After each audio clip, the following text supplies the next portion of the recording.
Hello everyone, welcome to Saroj Mishra YouTube channel में। YouTube channel पर आप सभी का बहुत बहुत स्वागत है। तो इस वीडियो में खास हम डिस्कस करेंगे कि केंद्रीय विद्यालय से डिपार्टमेंटल एडवर्टीजमेंट जारी कर दी गई है। तो डिपार्टमेंटल एडवर्टीजमेंट के बाद आते हैं आपके direct recruitment all India level पर, जिसमें PRT, TGT, PGT, principal, vice principal, librarian सबकी पोस्ट होती है। एडवर्टीजमेंट जारी की जाती है डिपार्टमेंटल एडवर्टीजमेंट के बाद केंद्रीय विद्यालय में, जो कि परमानेंट भी होते हैं और साथ ही साथ ऑल इंडिया लेवल पर होते हैं, जिसमें पूरे देश के कैंडिडेट्स, जो एलिजिबल कैंडिडेट्स हैं, वो पार्टिसिपेट कर सकते हैं और जॉब भी उनको मिलती है। तो ये वीडियो खास मैंने इसलिए बनाई है कि आपको बता सकूं कि डिपार्टमेंटल एडवर्टीजमेंट के कितने महीने बाद, कितने मंथ्स के बाद में डायरेक्ट रिक्रूटमेंट की एडवर्टीजमेंट आती है। तो आपको क्लियर रहेगा कि आप अपनी प्रिपरेशन किस हिसाब से करें। तो चलिए आगे बढ़ते हैं। मतलब डिपार्टमेंटल एडवर्टीजमेंट जारी कर देने का मतलब हो गया कि अब डायरेक्ट रिक्रूटमेंट आने ही वाले हैं। तो चलिए देख लेते हैं, इसके ऊपर थोड़ी हाईलाइट हम कवर करते हैं। सबसे पहले तो आप देख लो कि 2 नवंबर की डेट से डिपार्टमेंटल एलडीसी एडवर्टीजमेंट जारी कर दी गई है इस साल के लिए। तो डिपार्टमेंटल एडवर्टीजमेंट आ गए, इसमें प्रमोशंस होंगे जो ऑलरेडी केंद्रीय विद्यालय में काम कर रहे हैं उन एम्प्लॉयज के लिए। परमानेंट पोस्ट पर जो एम्प्लॉयज काम कर रहे हैं केंद्रीय विद्यालय में, उनके लिए ये है डिपार्टमेंटल एडवर्टीजमेंट।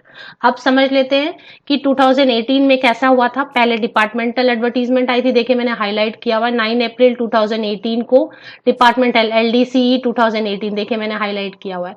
तो 9 अप्रैल 2018 को, 9 अप्रैल 2018 को डिपार्टमेंटल एडवर्टीजमेंट केंद्रीय विद्यालय संगठन ने जारी की थी केंद्रीय विद्यालय के परमानेंट एम्प्लॉयज के लिए। और ठीक इसके बाद, इसके ठीक यहाँ पर देखें, डायरेक्ट रिक्रूटमेंट जारी कर दी गई। कौन से मंथ में? अप्रैल में जारी की गई डिपार्टमेंटल एडवर्टीजमेंट और अगस्त मंथ में जारी कर दी गई है direct recruitment all India level, जिसमें फ्रेश एप्लीकेंट एप्लीकेशन कर सकते हैं, या फिर आप कहीं बाहर भी काम कर रहे हैं या कॉन्ट्रैक्ट पर कहीं काम कर रहे हैं तो आप यहाँ पर, या कहीं भी आप काम कर रहे हैं या नहीं कर रहे हैं, फ्रेश एप्लीकेंट है तो भी आप अप्लाई कर सकते हैं। तो ये सीन था 2018 में। मतलब डिपार्टमेंटल एडवर्टीजमेंट में सारी चीजें सेटल हो जाने के बाद फिर निकाली जाती हैं डायरेक्ट रिक्रूटमेंट की एडवर्टीजमेंट।